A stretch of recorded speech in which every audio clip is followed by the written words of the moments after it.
Hello, everyone. Welcome to Chai After Dark. I'm Shebnem, and I'm, of course, here with my co-host, Samim. And today we have Amanda Lipnack-Radel. Hello, friends. Hey. Hello. How are you today? We're good. And I know you from Little Miss Recap, but tell us a little bit about yourself. Sure. So I am one of the co-hosts on Little Miss Recap, and we cover reality, documentaries, a little bit of scripted. We're actually going to pick up Yellow Jackets again. Exciting. On Valentine's Day. This coming weekend is a big TV weekend. Yeah. Between Love is Blind, Yellow Jackets, and White Lotus all coming back together. Yeah. It's a lot. But good thing they gave us a 3-day weekend, right? It is a good thing they gave us a 3-day weekend. And I am here reporting live from Philadelphia, where we're real into the Super Bowl. So that's taken up a lot of our time around here. And then I'll be happy when it's done, because I really don't care that much about the Super Bowl. I just want the Eagles to win stuff. Yeah. So you do care. That's caring. Let's put it this way. I could not care less about the Super Bowl unless the Eagles were in it. And then I just care a little bit. Yeah, absolutely. But mostly I just want Philadelphia to win. I don't really need to watch it, but I will, because my husband will watch it, and it'll make him happy if I sit next to him and play on my phone while we watch the game. Nice. I want Philly to win because I want to see some riots. Oh, yeah. We do that really well. Yeah. You guys are really good at that. Yeah. I mean, any city where they actually grease the lampposts so people can't climb up them, but they still find a way to do that. Oh, yeah. Yeah. When they won the Super Bowl in 2018, outside of the Ritz-Carlton, there's a big awning. And the Ritz-Carlton is like right across from City Hall, right where on the street, Broad Street, where everyone comes and celebrates anything good that happens. People climbed on top of it and collapsed the whole thing and like seriously injured themselves. So yesterday or the other day, there they are, Ritz-Carlton taking down the awning very gently to make sure people don't hurt themselves, because Philadelphians are idiots. That's wild. Yeah. And then you started your own podcast too recently, right? I did. So I wear many hats in my day. I'm a podcaster. I'm a project manager at a software company. And then I'm also a life coach. And so I just kicked off a podcast called Amanda's Coaching Corner. For now, name may change over time. I needed to come up with something, so that worked. And I'm a life coach. So talking about the experience of being human and some things we can learn about. So wow. It sounds like some of these guests from White Lotus needed coaching by Amanda. They could almost all of them could use something. They could all use it. Yes, Can I just get Tanya? Can I just get Tanya as one of my clients? Except she probably would never pay me. I mean, she would take you to Sicily, right? And she might take me to Sicily, and I wouldn't mind. Yeah, I would not mind at all. But then you have to put yourself in a corner while she gets to have the fun. So we'll get into it, I'm sure. Spend too much time with Tanya, and she's not a particularly likable person. She's a great character, but she's not a likable person. She'll start telling you all the things she thinks are wrong with you. So Oh yeah. And I'm sure she'd come up with a lot. Oh man. But we're so excited to have you. So today we want to talk about season 1 and season 2 of White Lotus in prep for season 3 coming out next week. We're super excited about that. So season 3 takes place in Thailand, and that's premiering on February 16th on Max. And for Do we today, know if they're doing a full drop, or are they doing week over week? Do we know? Week over week. Okay. Yeah.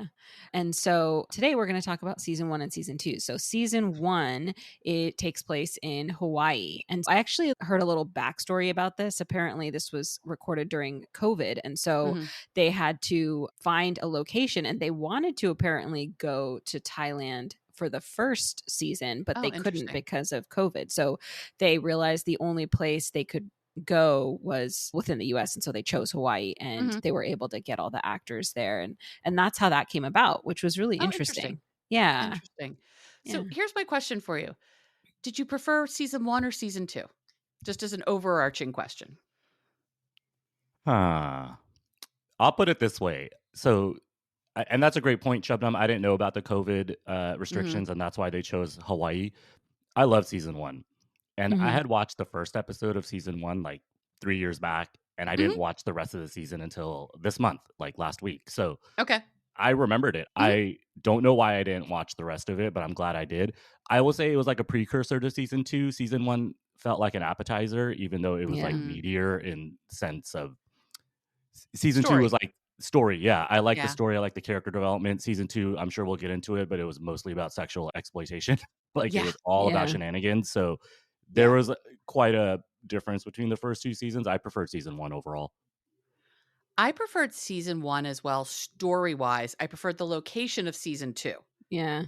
I Yeah, mean, don't get same. me wrong. If you Yeah. drop me into White Lotus season 1, I'm not gonna be sad about it. I'm in Hawaii. It's gonna be great. But, oh my Yeah. god, Sicily is just so beautiful that Yeah. I could just have lived in just watching them drive around Yeah. for an entire season, and that probably would have felt really good too. I feel the same, although the last couple episodes of season 2 and sort of Tanya's arc there, that kind of made it for me, which is why Mhm. even though I lean towards season 1, I hesitate because I just think the ending of season 2 was so good. It was really good. How do Yeah. we do season 3 without Tanya? I don't Aw. know. I There's don't know. Audrey Plaza's coming back, right? So I think Oh, they're gonna okay. try to use her as a thread, right? Is that Okay. Samim, I think you mentioned that. I don't know who's coming back in season 3. Oh, I am have I the whole wrong internet about right I that? here. did I not can look do it my up. research. Oh no. Okay. I got the I whole think internet. Yeah, I We all think have the there's gotta be some character that they're following Yeah. through. I don't think they're all new, Let's but I see. could be wrong. That would be also interesting. Maybe they're gonna do 3 and 4 together where they have, like, a thread going from 3 to 4. That could be. So I'm looking and there's no one that's Belinda. Belinda's Oh, going to be on right. wait, no, wait, maybe not. Let me make sure this is Yeah, entirely Belinda's season is 3. gonna be in season 3. I've seen Okay. her, yeah. Carrie Coon is going to be on season 3. Do you guys know her? I She don't was in know The her. Leftovers. She's amazing. I'm real Oh, into her. interesting. Which we Oh. watched The Leftovers, and I watched the whole thing, and I still don't know what it was about. It made no sense by the end. I was like, I have no idea what you're talking about. Oh, and we have I'd forgotten about Parker Posey too, which will be great. Oh, Oh, cool. Yeah, yeah. she's a nut job. I like her. Very cool. So let's dig into season 1 a little bit. What do you guys think is the main themes that you really grabbed you in for season 1? For Yeah. me, the big theme is in and around, just this ridiculous wealth on, stealing tribal land, stealing things from people who are disadvantaged. Like everybody Mhm. all over the place is trying to exert their power. They're trying to exert their power through their money or their race, and Mhm. it just gets so messy. You get stuck in the little bit of story of like, does Mark have cancer? Does he not have cancer? What on Yeah. earth is happening with Armand? And I love him because I love that actor Mm. so much, and he's insane in this. But it felt very much just like this class race warfare Yeah. on very like low levels, but showing up throughout. Really? I thought the characters were all super down to earth, very like if you needed something, they would help you out. They would go, they'd give you the shirt off their back. I thought these Real characters were, altruistic people. yeah, very altruistic. Some of the best people, some of the best characters I've ever seen on TV. Really. Oh yeah, you want Shane to be your new best friend, don't you? Oh yeah, give me Shane. He's All day. so down to earth. I think he's pretty humble as well. He doesn't Oh really yeah, care that he comes Yeah. from money. He doesn't care at Yeah. all. And Molly doesn't Shannon, feel entitled to anything. yeah, That's really what's lovely Yeah. about him. yeah. I really like these characters. It really made me want to be a better person. They may have also made me want to be a better person, mostly so I'm not anything like Yeah, these people. Yeah, totally. Yeah. So Shane is really interesting. The way that he kind of like it almost feels like he thinks he's doing his wife a favor in a sense of like, hey, now you can do everything you want, but he doesn't realize like she's feeling really ungrounded by the fact that Mhm. she's like losing so much control over her life. It feels like he just totally misses that. Like no matter how she says it and what she Mhm. says, he doesn't pick that up, it feels like.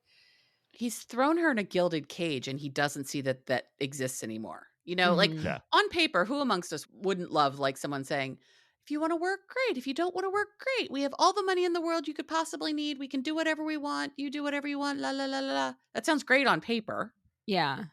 But the reality of that is probably not so great, particularly when you're with someone like him. yeah. Yeah.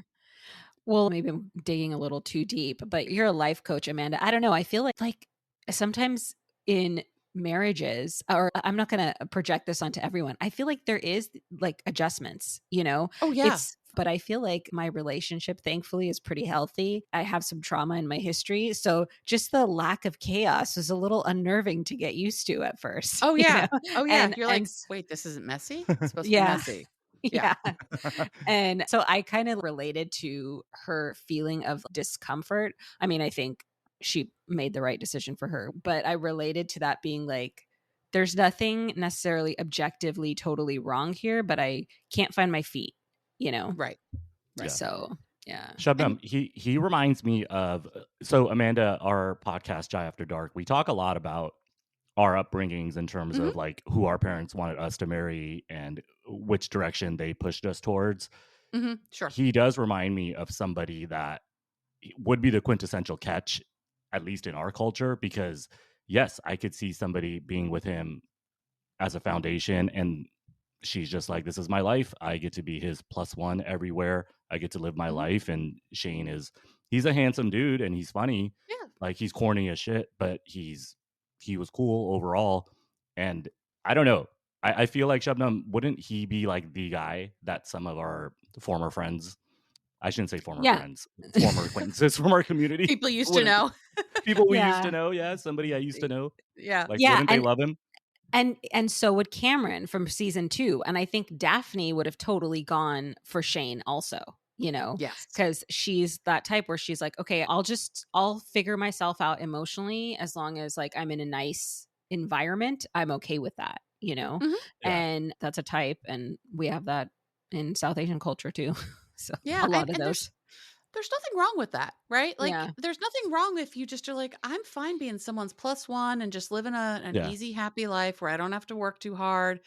Maybe I join a foundation board and I feel like I'm making the world a better place by being pretty at events or something.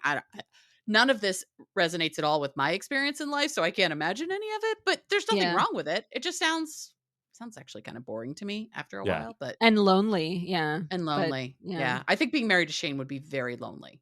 Mm-hmm. He is she does a great job. Yeah. He has the emotional depth of like a puddle. It's not great. Yeah. Yeah. And she portrays it on screen. Like you can sense that she's lonely even when she's not speaking. When you see the camera pan out and then she's like looking out at the world, you're like, she hates Shane. It's so obvious. I mean, it's a theme throughout the 6 episodes, but it's pretty obvious. Who would you guys go to White Lotus with out of the 3 main families that show up in Hawaii? In season 1? In season 1, yeah. Like, would you go with Connie Britton and Steve Zahn's family? Would you go with Shane? Or would you go with, oh shit, who's the third? Tanya. So there's, Tanya. So Tanya. I'd go with the Moshbackers. Mm-hmm. Or however you say their name. Yeah. I think I'd go with Tanya. Because they're all annoying, but Tanya would be the most interesting to watch, I feel like. She would. She would. I'm just such a Connie Britton head that I think I'm just drawn to her no matter what, even if she's not the most likable person. I just love her. In my brain, she will always be Tammy Taylor from Friday Night Lights. So I'm just like, I want to hang out with Connie Britton. That sounds like a good place to be. But Tanya would be entertaining as hell. Connie Britton was a cool character, and she played that CMO, I'm a billionaire tech person really well. Because Shabnam and you work in tech as well. Like those people exist. I've met them many times.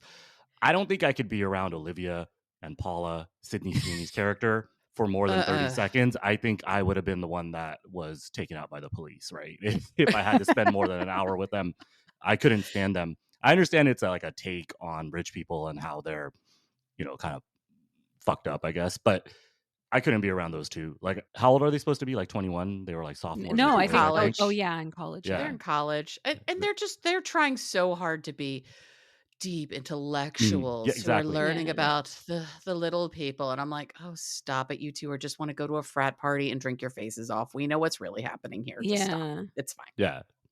Go be college kids. And they don't communicate with each other at all, even though they're spending so much time together. That's a trigger for me. That's a trigger for me of like people talking a lot and not saying anything, or even just people sitting together and not talking. Like I don't know. That's weird. They're like best friends that don't actually have any understanding of each other. I don't think they actually like each other. No. Yeah. Not at all. Yeah. No. There's no way. I think they're frenemies at best. Yeah. They don't really dig into Paula's background. So Paula's the friend that arrives with the Mossbackers. Mossbackers, the Royal Tenenbaums, whatever you want to call them. Yeah. And then Paula's backstory doesn't get delved into, but it seems like she doesn't not come from where they come from. So, and then, she develops that relationship with Kai and fucks all his shit up too. Like, Yeah. everybody's so bad. She Kai, I has, felt like bad for. yeah, and the thing Yeah. is, what's interesting about her is she has this very deep kind of anger and resentment towards the Mossbackers for their privilege, but Mhm. she also is almost a little bit a part of their world because she's going to college with Olivia and, all of that. And so she's stepped into the privilege and maybe she's on her way to getting it as she gets older, but she still has all this resentment. And then Kai, who's just chilling on his own, living his life, and he doesn't like what's happened in his history, but he's not like resentful about it. She just like basically kind of throws him under the bus. That was really heartbreaking to me because Mhm. he paid for her anger, kind of. Yep. She Yeah. manipulated him into screwing Yeah. these people because she didn't have the guts to screw them herself. Yeah. Not that Yeah. I think she would. I don't know. She's just not a great person. Actually, none of these Yeah. people are great people, but that's okay. Yeah. Belinda's a good person. Yeah. Belinda's just way too trusting Yeah. Yeah. of poor Tanya. Or no, poor Belinda of Tanya. Not poor But it Tanya. was I love poor obvious, Tanya too. right? Like in the first Oh yeah. episode when Tanya says that she'll financially support her for her new wellness business, we knew that wasn't going to happen. There was no way. No, Absolutely not. no. The Poor thing about Belinda. Tanya is she's always going to jump to like whatever the next shiny object is. Yeah. And the shinier the shiniest object is going to be the one that does something for her. Greg. Yeah. It ended up being Greg. Yeah. Yeah. Yeah. And then And she look how ditches that The fact worked that he out. thought he was a Black Lives Matter guy and he just works for the Bureau of Land Management Oh killed man. me. I love that so much. Oh man, that scene was hilarious. She's like, "Wow, this guy's into BLM." Like she was so. Mhm. She's like, "I'm the white savior. I'm the Queen Latifah of this show now." So she got super excited. Oh man. Womp womp womp womp. Sucks to be her. And that poor Oh guy. man, Yeah. Well, he was such a weirdo. yeah, I liked Such a his character weirdo. in season 1. I thought Mhm. he would. The idea was that he grounds her, right? And Right. she's like, "Oh my god, I found someone that's into me. He doesn't care that I'm crazy, that I have disassociation when we're every 2 seconds she turns into Right. someone else." So, and he was cool with it at first, but then I guess we That find would out get why. old. It's a Yeah. little vague into season 2, but I'm not sure what happens with Greg. I'm pretty sure what happens actually. So, do you think that he hired the gays to rip her off? Oh, I don't know. I could argue it either way. Uh-huh. I don't know. So, I mean, I feel like you have a theory I'm on this laughing at based on your something. face. I'm okay. Maybe we cut this out, but Amanda, Shabnam, and I have these friends, and their mom sometimes would text like guys, Guys, and she couldn't spell, so she would always say, "Hey gays, hey gays, hey gays," and the daughter will send us screenshots of the mom saying Right. gays. So throughout these last 3 episodes, all I kept thinking about Shabnam was auntie when Hey, Tanya would say gays. gays. I'm like, wait, this is our auntie. What is she doing on this boat? She wouldn't That's stop. awesome. I think she said gays probably 50 times an episode, right? Yeah. Yeah. Yeah. Tanya's not one of those people that worries remotely about being offensive in any situation. Yeah. Ever. Yeah. Ever. I- She's just not gonna all- say what she wants. Yeah, and not only is she not worried, I don't think she realizes that anybody could ever be offended by her. Mhm. She's just like totally oblivious. Mhm. It's it's She's really just crazy. doing her happy little thing and with her weird husband, and then they killed her. Yeah. man. Well, she killed all of them She killed- first. yeah. That's so- true. That's true. And she was a badass. She was That's John true. Wick. She turned into John John Wick for a Wick. good 30 seconds and just blew everyone away. I couldn't believe it. I thought she was going to kill everyone, by the way, because there was like the captain on the boat and there was Mhm. a lot of people on that boat. And then the one guy goes running off. That was hilarious. The Yeah. bald guy. Go ahead. Yeah, but how she ended up, I don't know, those bullets must have ricocheted because that really makes no sense. She's like shooting, not even looking, coming out of a narrow hallway and they like all die. I was Mhm. just like, wow, this is, I mean, I'm sure it's possible, but very unlikely. Or just movie physics. Yeah. Movie physics don't always Yeah. make sense. I'm okay with it. Sure. I'm okay with it. Yeah. But I do love how they did her character right in the way that they killed her. Like it was just so Tanya. Like the fact that she was able to somehow get out of this terrible situation. And then all she had to do was kind of collect herself, take her heels off, jump into the water and get on this lifeboat. And she just was so like broken that she couldn't just get over the finish line. And she just fell into the water and died. I think that was just like so Tanya, you're right. Tanya. Yeah. She can't, she's not someone with a lot of follow through. No. Yeah. No. So even that she couldn't quite follow through and now she's gone, which is a shame. Those caftans are not going to wear themselves. It's a sadness. It's a real sadness. Jennifer Coolidge is just so funny because Jennifer Coolidge is always Jennifer Coolidge. Yeah. I love her. Stifler's mom, right? Like from way back she's Stifler's mom. Yeah. And more than that, I think of her in Best in Show. I have not seen that. I do know what you're talking about, though. Yeah. It is one of the funniest movies of all time. Yeah. Absolutely. It's about, Shubnam, I see you doing the Googles. Yeah. It's supposed to be Westminster, the dog show, but it's some, fictionalized version of it. It actually takes place in Philadelphia. And all of these people are ridiculous. Jennifer Coolidge is married to this man who's like 9 million years old. And it's real clear she's just waiting for him, Jake Anthony style, to like kick off with his DNR and his will just going straight to her. It's so funny. The whole movie is one of the funniest movies I've ever seen. I gotta add that to my list. Yeah, totally. Yeah. Highly recommend. Recommend. She was also great in Legally Blonde. With Reese Witherspoon. Like she was literally Jennifer Coolidge, like the hairdresser, and then she had relationship issues, drama issues, men issues in there too. And then Reese Witherspoon's character teaches her how to be like, complete badass and take over that man. I think he was like a delivery person or something. Like he was like a UPS driver. Yeah, like a UPS driver. Yeah, she's great. Yeah, all you need is a bend and snap. It fixes everything. Oh yeah, bend and snap. Yeah, solves all your world's problems. Solves all your world's problems. I could see Daphne in season 2 doing the bend and snap in college. Oh yeah. That was her total character, right? Like, I don't know if she was a sorority girl, but Shane's wife. Rachel and Daphne were very similar to each other. But Daphne had I don't think they were similar to each other. Daphne was maybe like 5 years ahead of Rachel. Where if Rachel stayed with Shane and she's like, okay, I'm actually going to do this. Because at the end of season 1, she's like, I don't have any more problems. I'm going to be with you. I'm not upset. They go ride the airplane back to the mainland. I kind of feel like Rachel today would probably be Daphne. Because she's like, I'm in it to win it. He has more money now. We have the kids. Right. Oh, Shubnam, you told me that kid was the trainer's kid, by the way. Yeah. We should don't talk you about think, that. Amanda, don't you think that when she showed Olivia the picture of her children, it was clear that the trainer was the father of the older child, right? Because she described the trainer as, he has really blonde hair and really blue eyes, and and Cameron doesn't, and she was like, and see, look at my kids, and then the older kid had like platinum blonde hair and blue eyes. It's like a House of the Dragon, where it's like, these aren't all the same people, same father. These kids don't all have the same father. Yeah. And so I was telling Samim, I'm like, it's obvious that she is saying that the trainer is the father of her older child. Mm-hmm.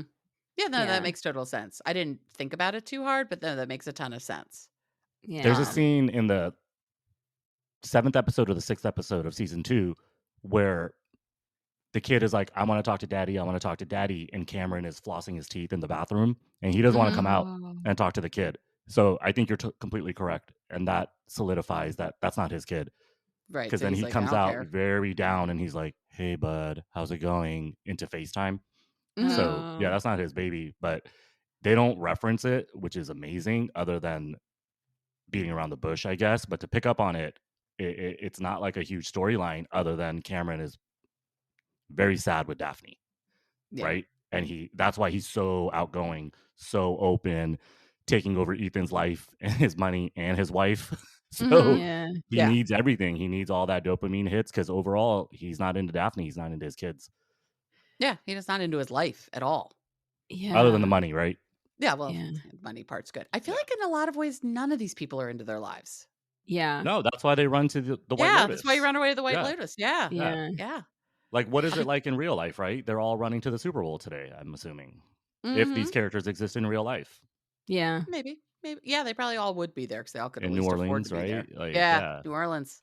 Yeah, let's go White Lotus, New Orleans. Yeah, and I think that's interesting because maybe like the message is the real rich, they actually go on vacation to run away from their problems, but then they end up in these situations where they can't escape their problems. And maybe nobody can. Wherever you go, there you are. Yeah. Like, even if you're trying to escape and you're in a tropical paradise or a European paradise or whatever it may be, you're still you. Yeah. Mm-hmm. And your And you still problems bring your follow you. relationships with you. And particularly if you're traveling with the people you're in relationship with, Yeah. you can't get away from it. And so they're all miserable together in beautiful places. Yeah. Maybe that's the whole theme of White Lotus, being miserable together in beautiful places. I like that. Yeah. Yeah. I could live with, well, no, I wouldn't want that part. I'll take the Yeah. beautiful places part. Yeah. Yeah. All that stuff that comes back with Steve Zahn, he thinks he has cancer. Then he finds out his dad was gay, and then he tells the entire resort in season 1. Mhm. And then when he sort of hits on Yeah. the hotel manager, Murray Bartlett, who's also in Chippendales, by the way, that Shubnam and I covered 8 episodes of. He is Nick DeNoia. He is like, I don't know, he's not the Chippendales founder, but he thinks he's he is. the creative director. He's the creative, he's the creative director, yeah. And he plays the same character. Super outgoing, crazy into drugs and sex. Also, these hotel managers hitting on their underlings, it was kind of off, right? Season 1 and 2. I felt really awkward about a few of those scenes. Not in terms of the sex stuff, but more so like the power dynamic. Yeah. And he does the That's same not thing supposed to happen. in Chippendales, right? Like he's doing whatever he wants. So it was very similar characters that he played. Interesting. Because he was also in Tales of the City, based on the Armistead Maupin, books or articles or whatever. Because they had made a movie or TV show of it 20, 30 years ago, and then they made a reboot of it. I want to say beginning of pandemic, maybe just a little bit before. Elliot Page was in it. Olympia Dukakis is in it. Murray Bartlett's in it. It's a great cast. And he plays, this is before they transitioned, Elliot Page's father. And the mother had like just fucked off somewhere and disappeared. And it's really good. And that's where I first met him and fell in love with him. I'm like, you're adorable. I can just watch you be you all day. Yeah. Totally. He's awesome. He's and super he dies in both Welcome to Chippendales and in this show. Okay. He dies. Now you're making me want to go back and watch Welcome to Chippendales. Yeah. I think you would enjoy it. It's pretty compelling. It's very, very like thought-provoking as well, even though it's about male strippers. Okay. Where does one watch this? Hulu. Okay. Yeah. Got it. Yeah. And I think what they did so well was his death is kind of so accidental, but then it feels like Shane will never really pay for it. No. And versus Kai, who totally will pay for stealing for the rest of his life, you know? And so that was really also like kind of an interesting juxtaposition. But that scene where he dies is like, you don't see it coming. It's kind of like Tanya's death. You don't see it coming, you know? No, you knew someone died. It would never have occurred to me in the beginning of season 1 that it was going to be Armand. That just like, I thought, you'd set up to think it's Rachel. Yeah. Shane's sitting there looking like poor pitiful Pearl in the airport. And then it winds up not being that. But it's like indicative of the fact that we do live in like 2 different legal systems. But like that's not even, I mean, that is what comes into play, and it's isn't what comes into play. I mean, it's not Shane's money and race and all of that that's going to keep him off the hook. It's that it was a total accident. Yeah. That's going to keep him off the hook. Yeah. But he probably still would have been off the hook because he's the rich white dude who would have figured out a way to at least litigate his way out of it. Yeah. I mean, just like from my lawyer mind, it's like, well, like Armando was in his hotel room when he shouldn't have been, and like, taking a large turd on his clothes.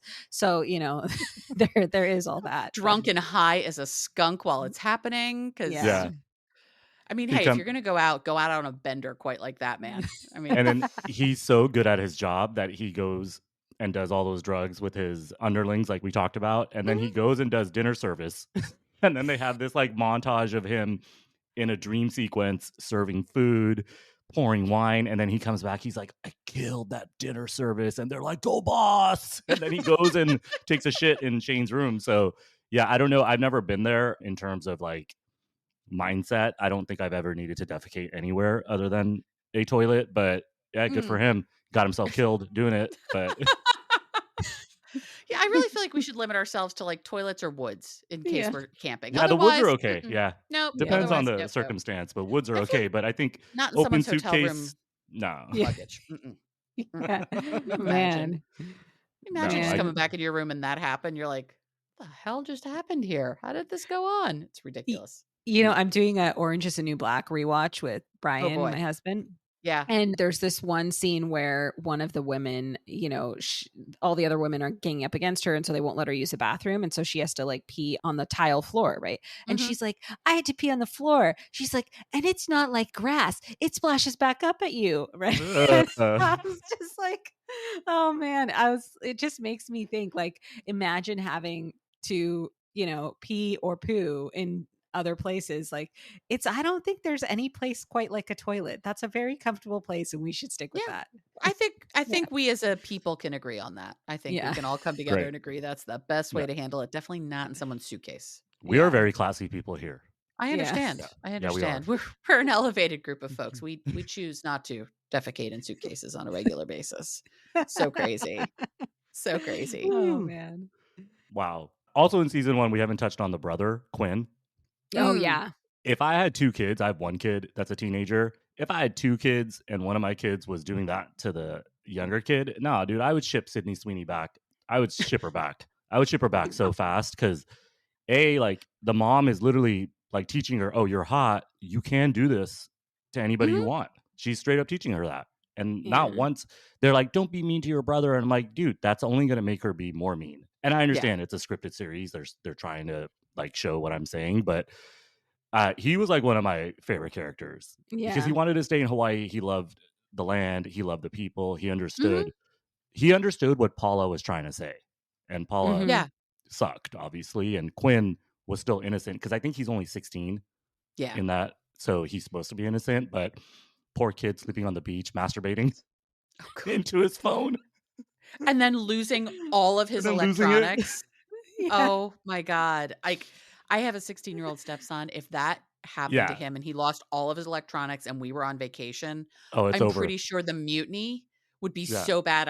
I don't know if my husband and I would live through it. I think he would Aw. somehow just lose his mind. It's just not a thing that can happen. But No. he's the only one who actually embraced the culture of where he was Yeah. and wanted to Yeah. learn about where he was. He was really like drawn to the authenticity and a sincerity. And I think it's because he doesn't really get that in his family communication. Like they're not actually kind of like loving No. and connective. They're just all kind of doing their own thing, trying to pass the time almost, Yeah. Oh, yeah. They are just Yeah. all talking at each other. No one Yeah. in this family talks to each other. Mhm.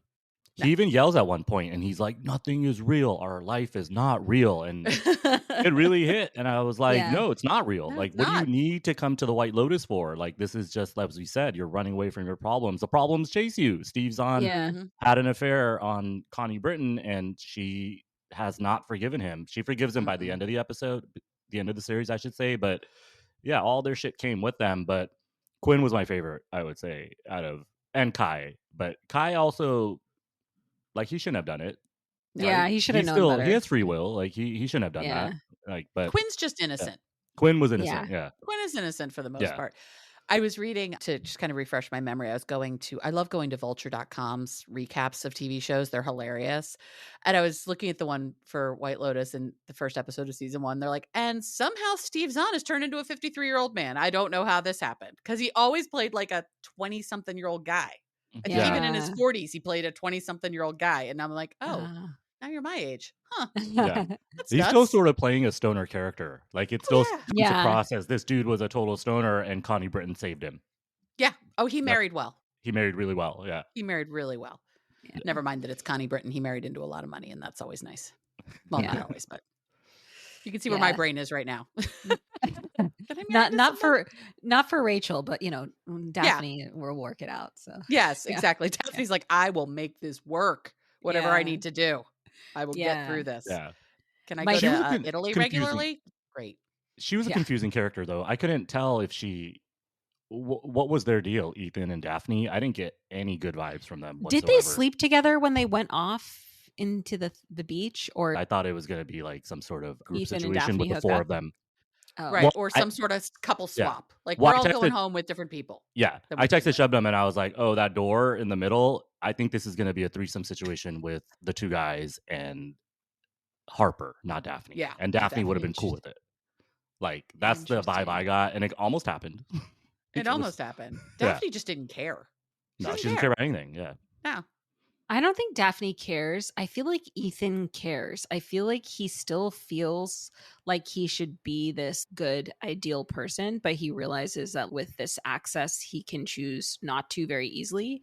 But he doesn't want to. He wants to feel like he's still like a real good person. I almost feel like that about him more than Harper, because like Harper, I feel like she's just resigning herself to the fact that like, okay, he's probably this way and maybe she has to be this way, but I feel like he really clings more to his ideals than her. Yeah.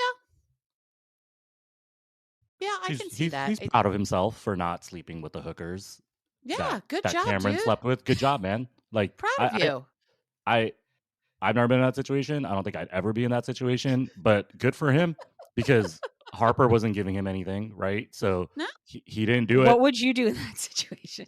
I think I I would don't do what think he you would did. do. I don't think I Yeah. would ever be in that situation. I would kick him out. I'd be like, no, you can't be in my room. Yeah. Yeah. I'll tell a little story like about like the day before Christmas. I think I told you the story, Shubnam, but 2 of my friends here in San Diego, we went out, and I don't go out, Amanda. I don't ever go Okay. out. Like I'm 45 years old, so if I do go out, I'm home by like 8 or 9. Yeah, that's way past my bedtime. Exactly. Yeah, I get it. Yeah. We go out, we don't get home till like 2 in the morning, and then my friends won't leave. Like they literally won't leave. There was no women. Oh, It was God. only men, and they're married to women, so it was Okay. pretty G rated. But Right. finally, I was just like, you guys need to get the hell out of my house, and they didn't leave till 4 o'clock. That's crazy. Oh my God. So yeah, I don't know what I would do in that situation, but I wouldn't partake, right? I would be more aggressive and be like, get the hell out. Knowing Were you, you wrecked for days because of it? Because I would be wrecked for days. I was wrecked until 6 p.m. And then Shubnam and I had to record that evening. So you had to get it back somehow. That episode was pretty good. It's coming out on Valentine's Day. It's our Rajiv episode. Oh, okay. Yeah, where we interviewed Rajiv Colton, who was an assistant to the director in Captain America. So Oh, cool. Yeah, he has some good stories. So I wasn't wrecked at 6 o'clock, but I was definitely like, shit, like it's not a good idea. I can't do that anymore. What did you think I was 51, gonna do, so. Shubnam? Sorry.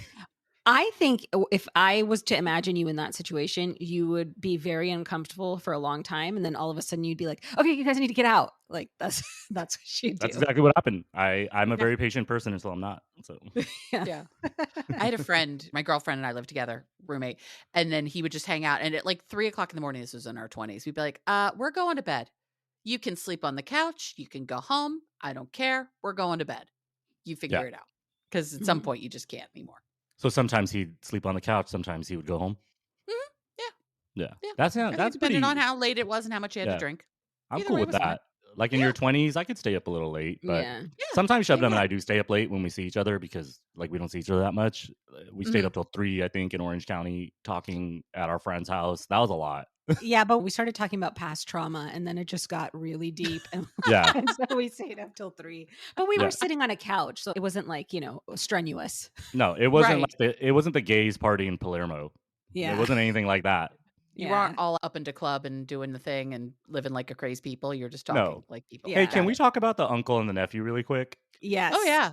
Yes. I was avoiding it, but I was in shock yesterday when I was watching TV, and all of a sudden, this nephew is giving to his uncle, per the lens of Tanya. But still, it was. Am I mistaken? Because I thought I was like dreaming. It was very graphic, right? And they never say that that's not his nephew. Jack.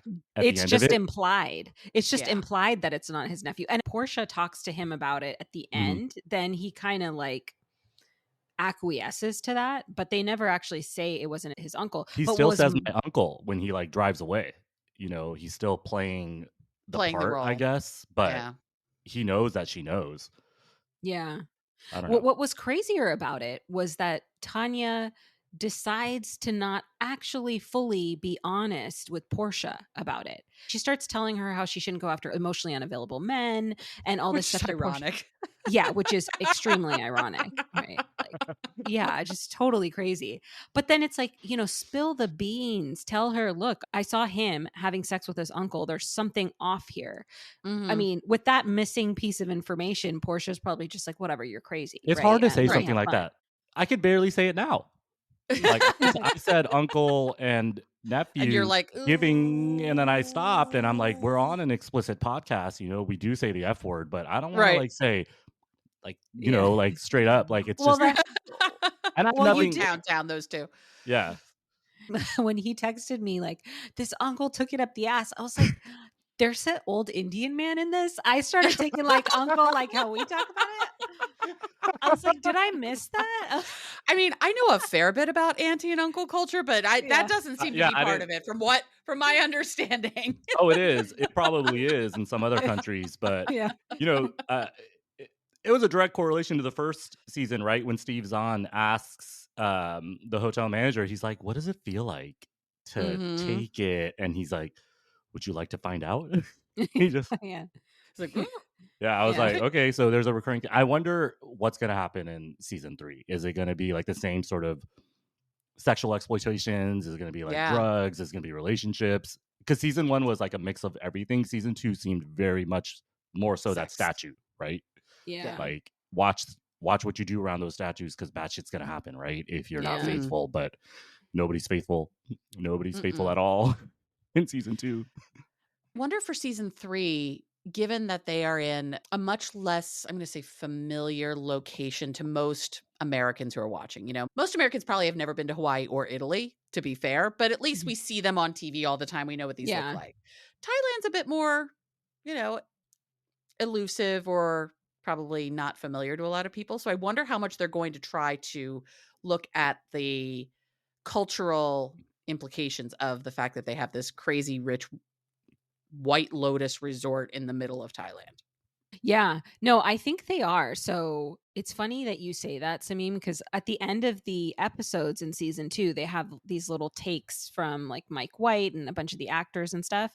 And so he was saying that season 1 was about money and season 2 was about sex and season Okay. 3 is going to be about like spirituality and death. And Interesting. yeah. So I think you're right, Amanda. I think they are going to kind of delve into like the culture, but from this lens of like spirituality and Buddhism and death and that kind of thing.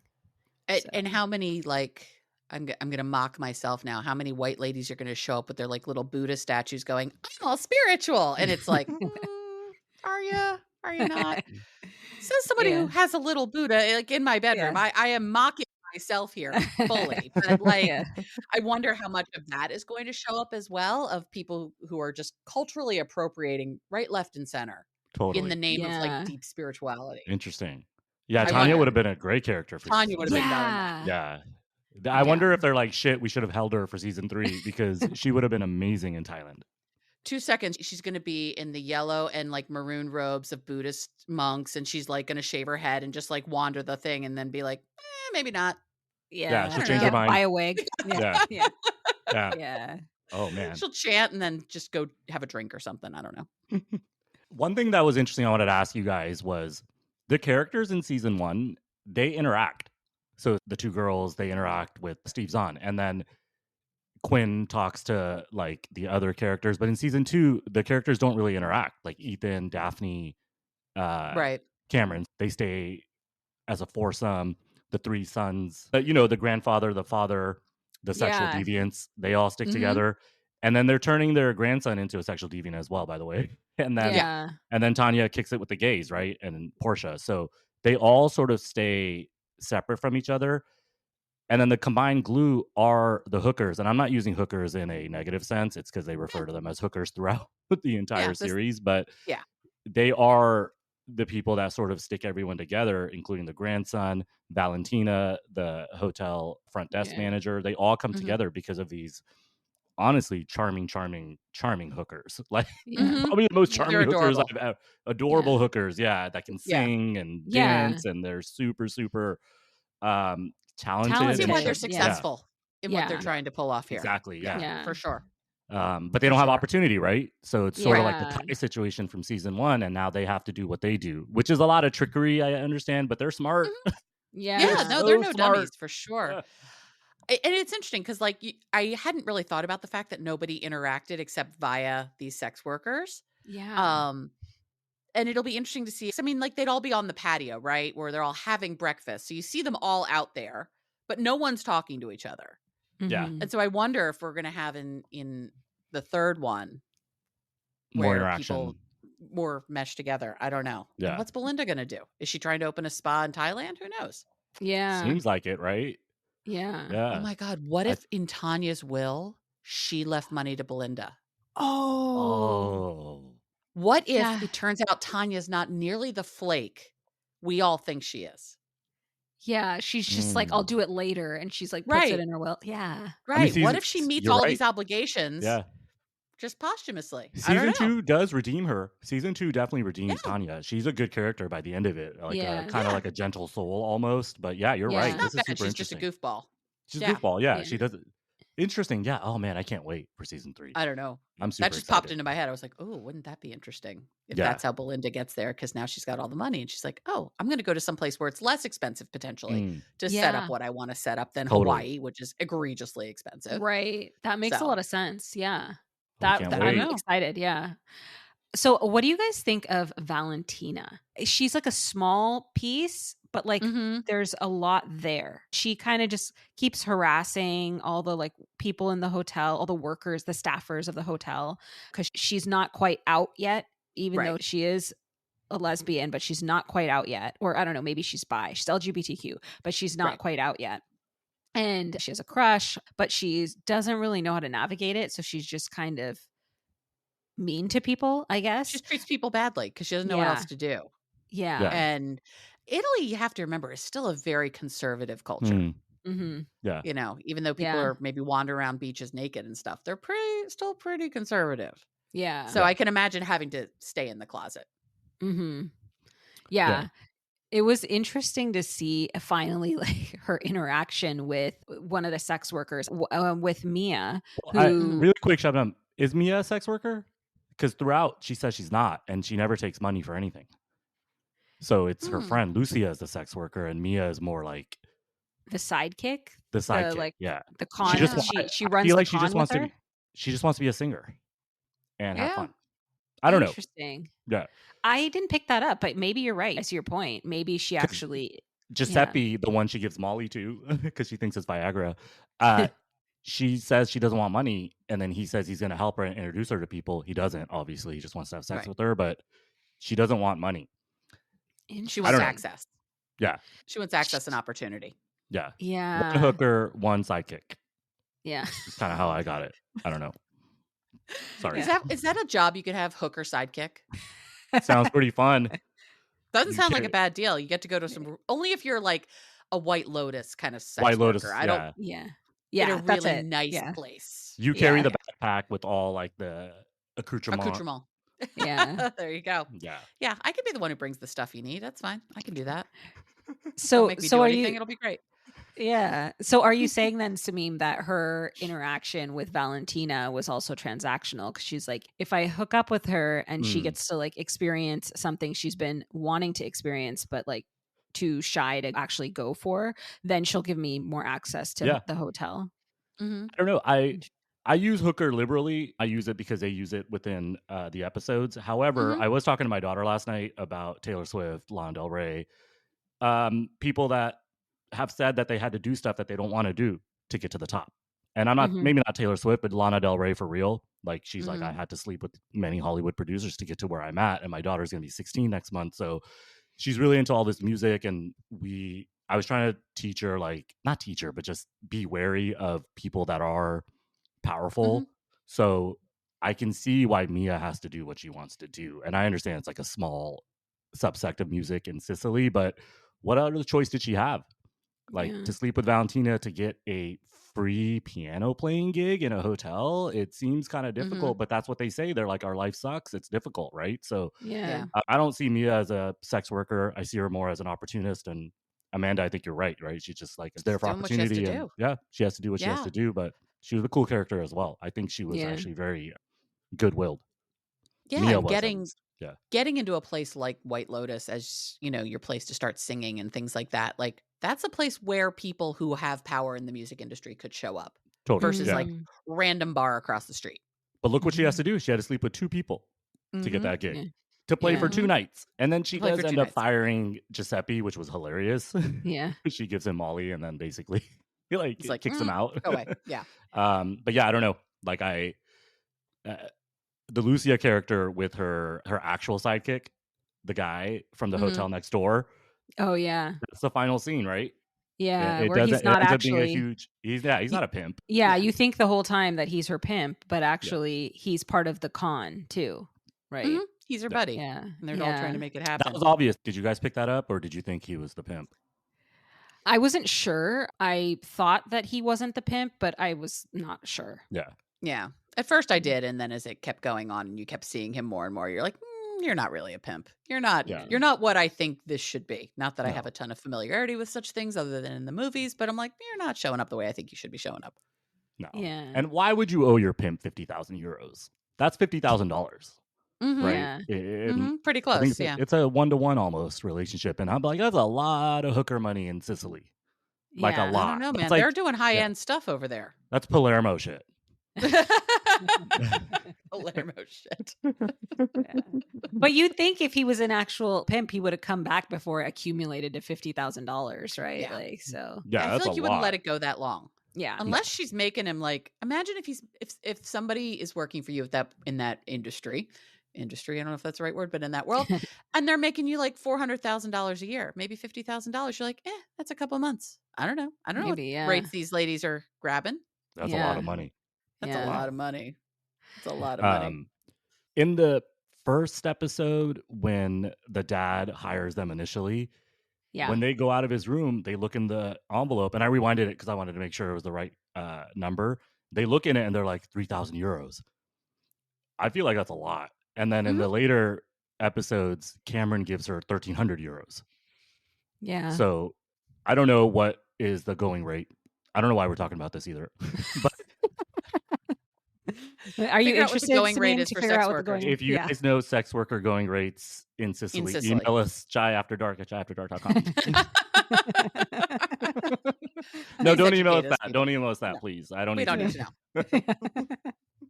No, but I found that the conversation between Dominic and his son, who was asking him for €50,000, where his son like almost blackmails him, or that's also transactional, which is interesting, right? Because he's like, give me this money that I know doesn't mean much to you, and I will actually tell my mom that you're a nice person, you know?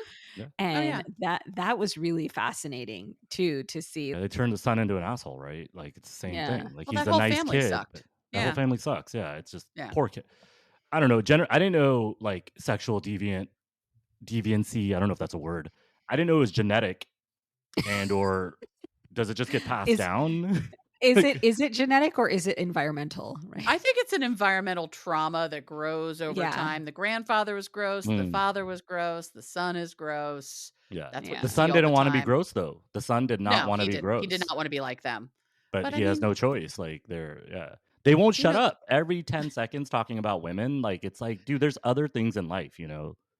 Yeah, I get it. Maybe there are. I don't know. But hey, I mean, you're coming over from The Sopranos. You're going to be a mess no matter what happens here, right? Yeah, like exactly. You didn't get a good start. Yeah. No, I love him as an actor. So it's great to see. Did you like him in White Lotus season 2? I have some thoughts about Michael and Pearlie about season 2. He's always entertaining to me. Yeah, you know, he was subdued. Like we didn't. Yeah, he was chill. Could have done a lot his more. Sopranos self. No, he was way too chill for 7 straight episodes. His range is incredible. Mm-hmm. Yeah, I really enjoy him when I see him in the world. I think the son, I mean, I'm not convinced that he's going to turn into an asshole, because I think that he actually tried to do something good with giving the money to Lucia, but, you know, he was a mark. His dad was right. But he tried to do something good. You know? But it wasn't his money. And he tells Portia at the end of the series, he's like, I got played. Can I get your number? It's like you just lost a Lexus ES300, right? Like for no reason. And then you just get to go to the airport. And Amanda, you already talked about this, but the privileges it's unlimited privilege to be able to fuck up that bad. You lose your, I don't know, entire self-worth. Portia rejects you. Then you get played by this sex worker in Sicily. And then you just go to the airport. You get Portia's number anyways. You get to go back to Stanford and live your life. Like, it's not quite Shane, I would say, because Shane actually was a terrible character, but it's still immense privilege. Mm-hmm. None of these people, other than Tanya, really suffer any consequences. Mm-hmm. Yeah.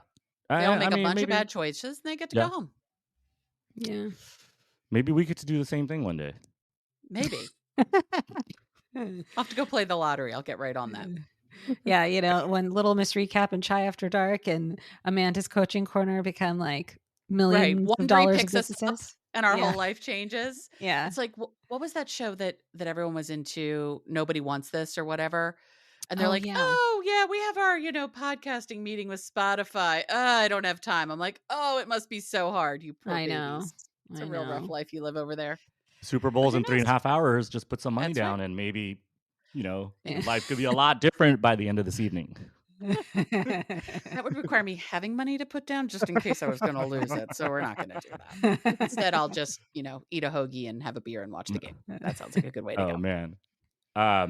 Hey, Shabnam, I was supposed to be going to Thailand today. Oh, yeah. We thought he's between jobs, so he was considering going to Thailand, but you decided to go to some NBA games instead, I guess. Yeah. My daughter and I went to the Clippers last week in LA, and then we're flying to Phoenix and New Orleans to go to some other NBA games. So I'm using that money to not go to Thailand. But Shabnam said it's going to be amazing. Yeah. She's like, go to the island where White Lotus season 3 is, take a bunch of pictures. And I looked it up. It's going to take me like 3 days to get there. So but there's no way. I mean, I guess I could have done it, but if there's season 4, we'll see where it is. And maybe we'll go to Mallorca or I don't know where. Yeah. Ooh, Mallorca would be good. Yeah. Malta, I feel like I want to go to. Oh, yeah, man, that would be watch cool. It's in San Diego, then I can just do it here. Well, just come hang out at your house, not stay up too late because we're all old. And then we'll watch it. It'll be great. Yeah. Nice. Man, that was fun. Thank you for joining us, Amanda. It was my pleasure. Thank you for having me. And I can't wait to hear your coverage of season 3. Thank you. Yeah. Thank you so much, everyone. This episode is released when, Shabnam? It's quick, right? This episode's released on Tuesday, the 11th of February. We move quick, everyone. Yes, we do. Yeah, we do. Cool. Thank you, everyone, for joining Chai After Dark. Do you want to jingle out? All right, well, let's jingle out of here. Let's go. Thank you so much, Amanda. Thanks, everyone. Thanks, everyone. Stay tuned for White Lotus season 3. Everyone check out Amanda's Coaching Corner. Yes. And Amy and Amanda on Little Miss Recap. Please. And sometimes Shabnam. We love when Shabnam's there. Awesome. Yeah. Bye. Bye, everyone. Take care.